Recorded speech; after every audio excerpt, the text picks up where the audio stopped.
Okay, good morning. Okay, we are in Hilchos Shabbos. It's Yosef Miller this morning.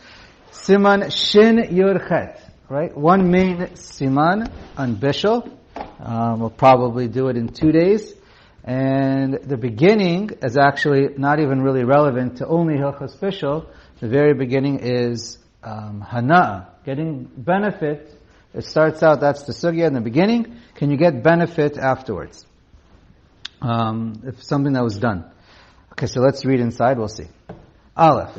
Hamevashel b'Shabbat. So if a person cooks on Shabbos, that's the example. First is cooking. So that's why it's here in Shin Yud Chet. O she'asa achat mishar malachos. Or if you do any of the 39 malachos. So we're talking about, first of all, it's malachos, it's Deraisa to begin with. If you do any one of them, b'mezid, so then what's the halacha? So it's a machlokas in the famous machlokas in the Gemara. I think it's Rabbi Meir, Rabbi Yehuda. And so, anyways, bottom line, this is the halacha. Asur lo la'olam. It's asur for him forever to derive benefit for what was done. You did it on purpose, so it's asur forever. That's for you. V'la'acherim mutter le'motzei Shabbos miyad. It's mutter right after motzei Shabbos. Okay? Now again, you'll notice, there's no bichdei shi'asu. It's not, you have to wait as long, motzei Shabbos, you have to wait a half an hour, 2 hours, as long as it would take to do it. That's a din. In general, in bichdei shi'asu, having to wait extra motzei Shabbos, that does not apply to a Jew. That applies if it was done by a non-Jew for a Jew. Because Chazal were gozer, they knew a Jew might ask a non-Jew to do something, so we give him an extra knas. And all of this is knas in their Rabbanan. But by a Jew, we never suspect that a Jew would ask another Jew to do something on Shabbos. So you don't have to add extra time motzei Shabbos for a Jew. If it's mutter in the future, it's mutter immediately motzei Shabbos. Ubeshogeg. Now, what if you did it by accident? Asur bo bayom. So then, on Shabbos itself, it's asur. You did it by mistake, but it was done. So now it's asur during Shabbos. Gam la'acherim. For you and others, for everybody, on Shabbos. Ula erev, but after, immediately, motzei Shabbos, mutter gam lo miyad. It's mutter for everybody. V'imam arlein Yehudi lasos malacha b'Shabbos, so that we learned before. Okay. Now, just to point out, we mentioned this is by a malacha d'oraisa. If it's a malacha d'rabanan, is it asur forever? So, many say it's mutter. If you look in the Bir Halacha, he quotes the Gra, that says, it's only malacha that's d'oraita, that's asur forever. If it's a malacha d'rabanan, it's mutter immediately after Shabbos. And the Mishnah Berurah goes back and forth a little bit in the Bir Halacha. It kind of leaves it as it's tzarech iyun, but the Mishnah Berurah points out that anytime you have a suffix over here, suffix if it's asur, suffix what the deal is, since knas is d'rabanan, we say suffix d'rabanan l'kula, and therefore, once Shabbos is over, you're allowed to derive benefit. So the Mishnah Berurah seems to be saying, in general, al knasim, doesn't matter, shogeg or mezid, it's d'rabanan. And so if you have a question, we say suffix d'rabanan l'kula. So he does in the Bir Halacha on this issue leave it as a tzarech iyun, but perhaps he himself would also at the end of the day follow the Gra, at least because of suffix d'rabanan l'kula. There's the second Bir Halacha, interesting halacha. The Chayei Adam writes, if it's a din d'rabanan that was done, even a malacha d'oraisa, if it was done, this is a new issue. If a malacha was done on Shabbos, b'shogeg, this is a chiddush of the Bir Halacha, chiddush lahalacha, that if the item wasn't changed, then you are allowed to derive benefit on Shabbos. That's if it was not changed at all. For example, something was carried. If something was carried b'shogeg on Shabbos, and there was, even if it was deraisa, you're allowed to derive benefit because the item itself did not change, as opposed to if something was cooked. So then you're not allowed to derive benefit until motzei Shabbos. Right. Okay, so then, I think that's that part. Bet. You know what? Just a couple quick principles on Bishul, the Mishnah Berurah points out. It's not just the Mishnah Berurah, obviously. A lot of it's the Rambam and other places. So just to point out, when it comes to Bishul, the malacha d'oraisa Bishul applies not only to food, but also spices, also to water, including milk. even though you can have it while it's chai, raw, it still applies to bishul. You can also have bishul with metal, as long as you heat it up so it's glowing, or you heat it up so it softens. That's also bishul d'oraisa. Also melting wax, melting fat. That's all. Even heating up to yatzaledabo and warming and hardening metal, hardening cheres, pottery, hardening wood. All these things are malacha d'oraisa. Which fits into almost exactly what you just said a moment ago, that if there's a change in the actual item that's effectuated by the process, it's all about change. It's all about change. That process renders the item asar. Right. Okay. Even liquids, they assume there's a change. It softens it up. We know chemically the molecules, they become quicker, looser. Okay. Spread out. Now, even and the shear, the Mishnah Berurah points out, is a grogeret in order to be chayav. But then he says that even chatzi shear is asur minatara. I'll just point out that there is a big machlokas in general. Chatzi shear, we know chatzi shear is asur minatara. That depends for what. So for Hilchos Shabbos, it's a machlokat if that applies. Maybe it's only by eating foods. Okay, separate machlokas, just to point out. But the Mishnah Berurah is machmer. Let's see, anything else important to bring up? I think you covered it. Imhi malacha derabanan. Right. And then if it's a malacha derabanan that was done b'shogeg, he says, Mishnah Berurah says, you're allowed to derive benefit. Okay, so that's maybe what you're referring to earlier. Okay. A malacha derabanan that was done b'shogeg, so then the Mishnah Berurah says, you're allowed to be mekel immediately.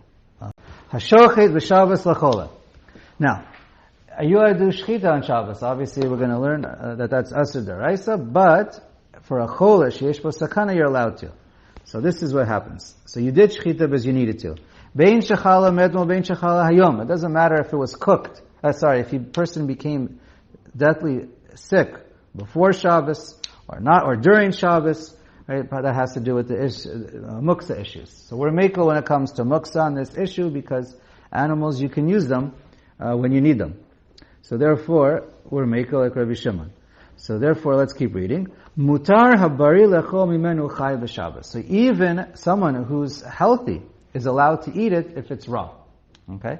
So because the shechita was done, beheter, now anyone can eat it. However,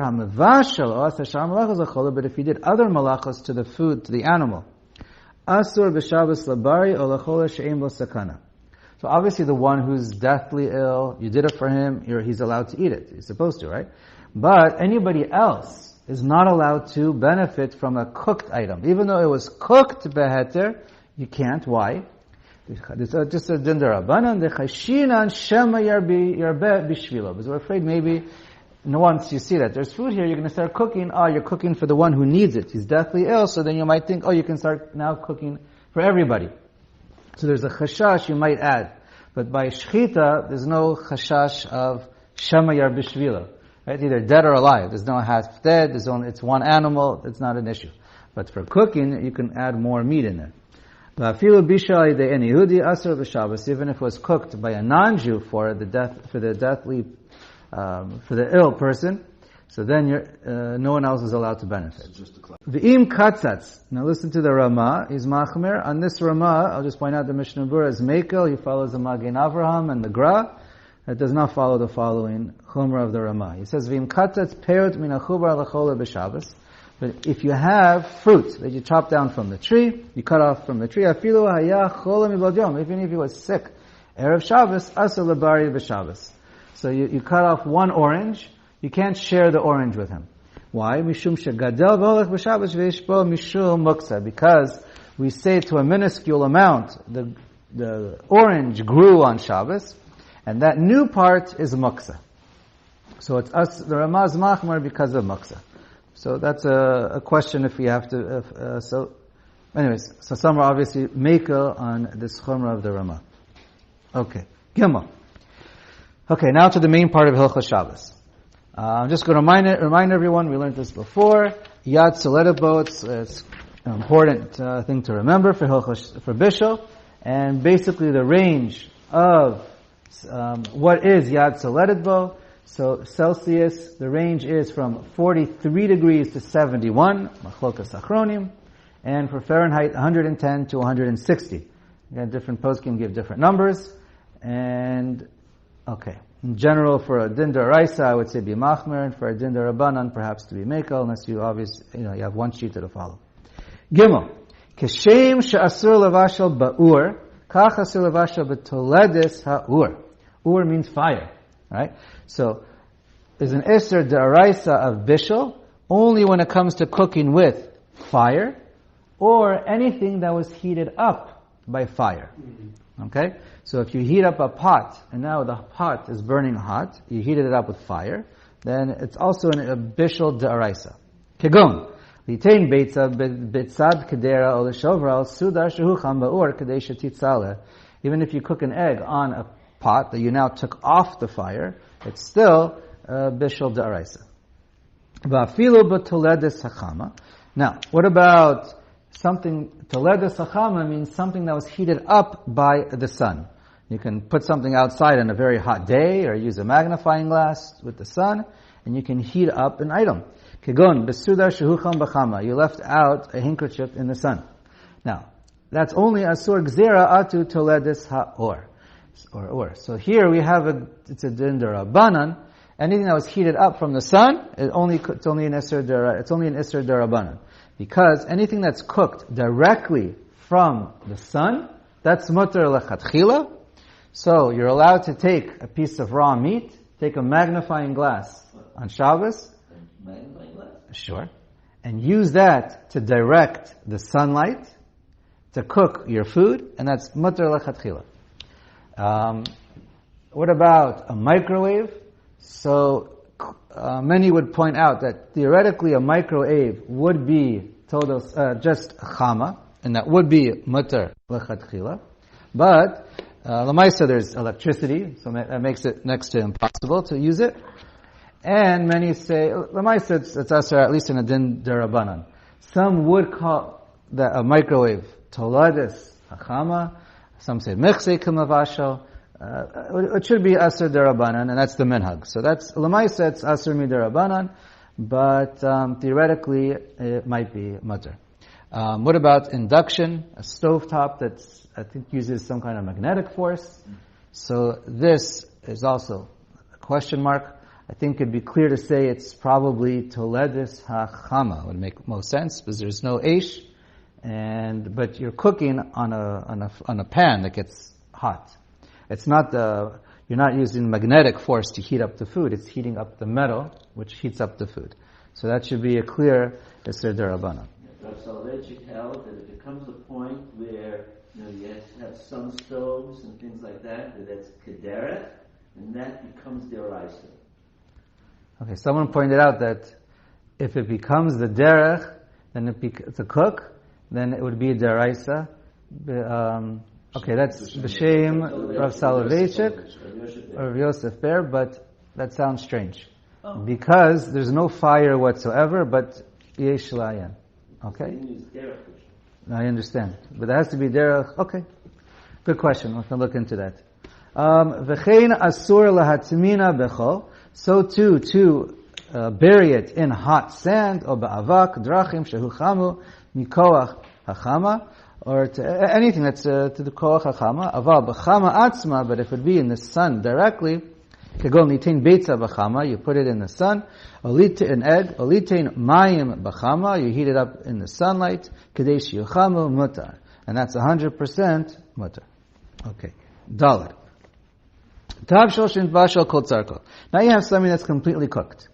Yesh bo mishum bishul im nitzdanim. So the Shulchan Aruch introduces us. There's a machlokas in the Rishonim. If there's bishul achar bishul, if something can be cooked twice, once it's already cooked, can you cook it again? Machlokas Rishonim. Many are mekel, and so that is an important snif. If you have to combine two sveikas or two, especially tzarech b'shat chak. Anyway, but lechadchila we are definitely al machmer for bishul achar bishul im nitzdanim. So this is also an important chiluk. The Shulchan Aruch writes you could have bishul achar bishul, once the item drops from below Yatsa Ledidbo. We're going to see the Ramah holds there is no bishul achar bishul ever unless it drops to room temperature. So that's in a very important, so Sfardim are Machmer and Ashkenazim are Mekel. Very important chiluk. Hagav, yesh omrim davkim mitzdamek v'yafelo. And the Ramah points out, this is only if, yesh omrim, only if it's going to get better if it gets recooked. Otherwise it's not a problem. V'im lo nidbashal kol tzarko. But if it's not fully cooked, v'afil nidbashal k'machal ben drosai, even if it's machal ben drosai, shayach bo bishol afilo be'odoroteach. Even though if it's still already boiling hot, and now it's mavushal k'machal ben drosai, let's say a third or half, it's already a machlokas, which one that is. So it's already considered edible. That's the main thing is it's already considered partially cooked and very edible, at least by some people. Not doesn't have to be obviously a minority of people. That's the point of Ben Drosai. So it happens to be there's a machlokas rishonim on this one as well. Some say once it's machal Ben Drosai, there's no more bishul daraisa. But the prevailing opinion, and that's the opinion, and that's what the Shulchan Aruch paskins by, as long as it's not fully cooked, it's still daraisa. Even though if it's media, even though it's rare, whatever you want to call machal ben drosai, if you continue to cook it until it's mavushal kol tzarko, perhaps for some they call that mavushal kol tzarko, so then there's still bishul daraisa as long as it's not fully cooked, whatever that is. V'hani mili sheyesh bo bishul achar bishul tavshul sheyesh bo marak. Okay, very important. Everyone holds, there's only bishul achar bishul, but davar lach, if it's a liquid. If there's liquid in the container.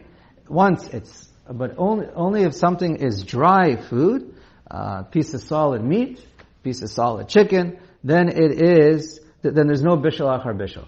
You can take a piece of meat, and you can warm it in.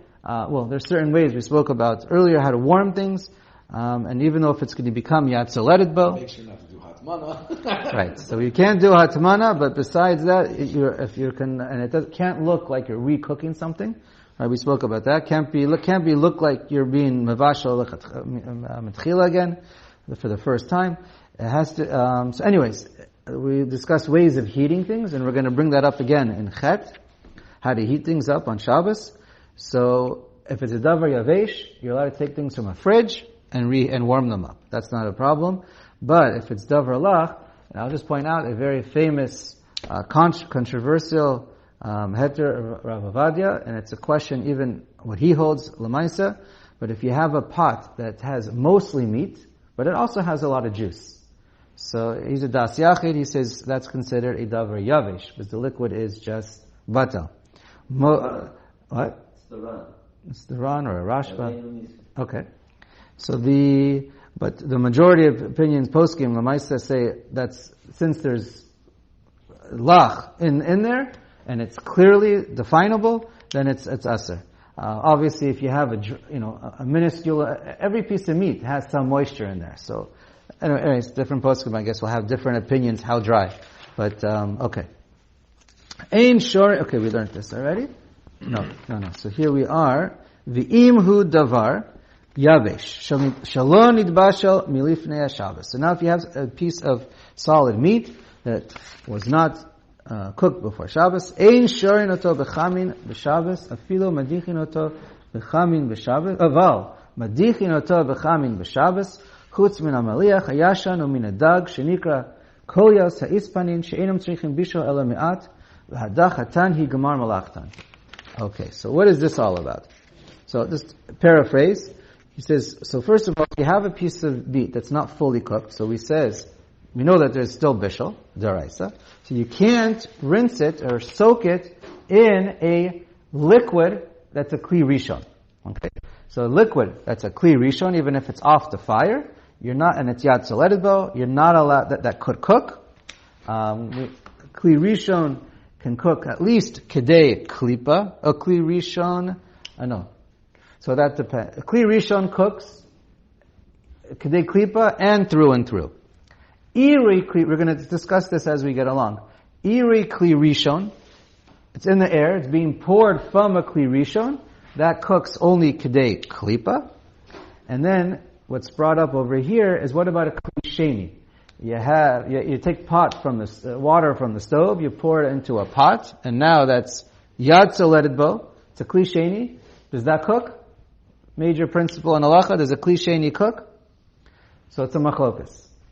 The Gemara lists, it says like water, it doesn't cook. It's a couple items it doesn't cook, but it doesn't cook spices, but it does cook things that are kali bishul, things that are easy to cook.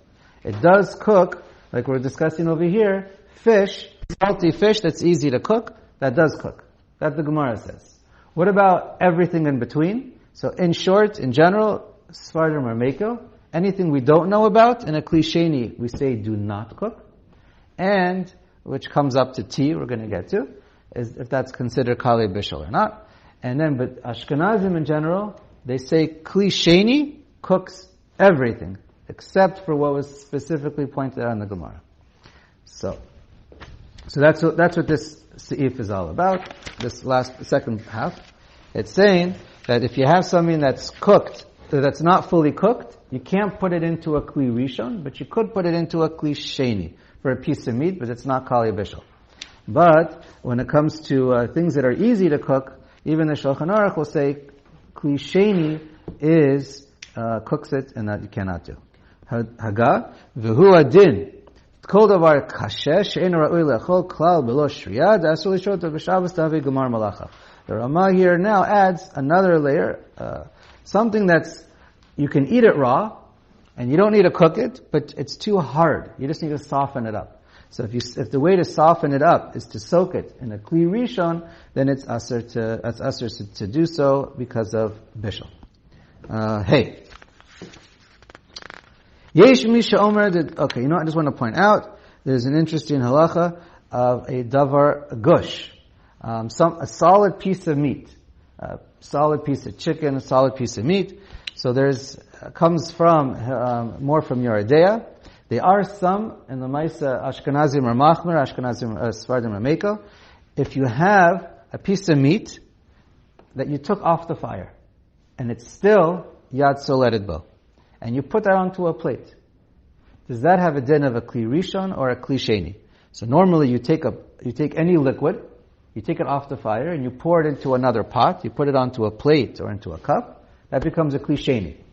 But there's a special chumrah if you have a solid chunk of meat that's still Yad Soleted Bo, because it's like self-contained. So therefore, it has a din of a Kli Rishon, and it cooks.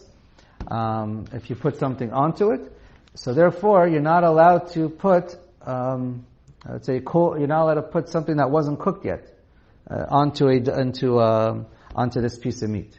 But many are meiko for, let's say, something like ketchup to put onto a piece of a hamburger or steak that's Yad Soleted Bo. Why?